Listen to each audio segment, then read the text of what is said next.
দেখো কড়াইয়ের তেলটা বেশ গরম হয়েছে। আমি এখন দিয়ে দেবো একে একে মাছ।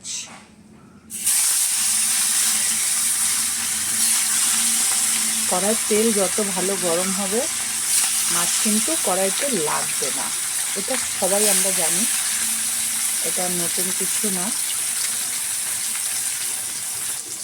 ঝংকারে তোমার তাই তো যখন মাছ দেওয়া হয়ে যাবে অনেক গরম তেলে, তো তারপরে কি করবে বলো তো? আমার সেটাই মনে হয়।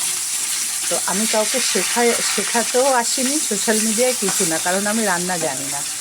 তারপরে কি করি, আমি গ্যাসটা একটু কমিয়ে দিই।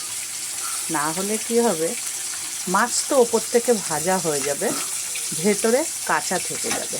ঠিক আছে? তুমি হবে প্রিয়, আমি হব প্রিয়া। এই যে ভাত,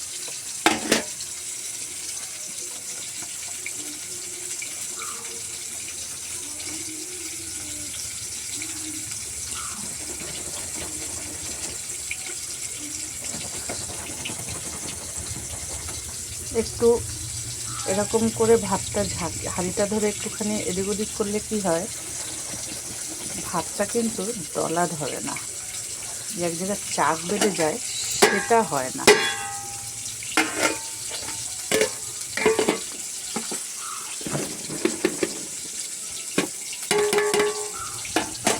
এই যে গরম গরম ভাত নামানো হয়ে গেছে, দেখতেই পাচ্ছ ধোয়া উঠছে। আমি ফোড়নে দেবো কালো জিরে আর একটা শুকনো লঙ্কা, আর একদম কিচ্ছু দেবো না, কোনো মশলা কোনো কিছুই পড়বে না।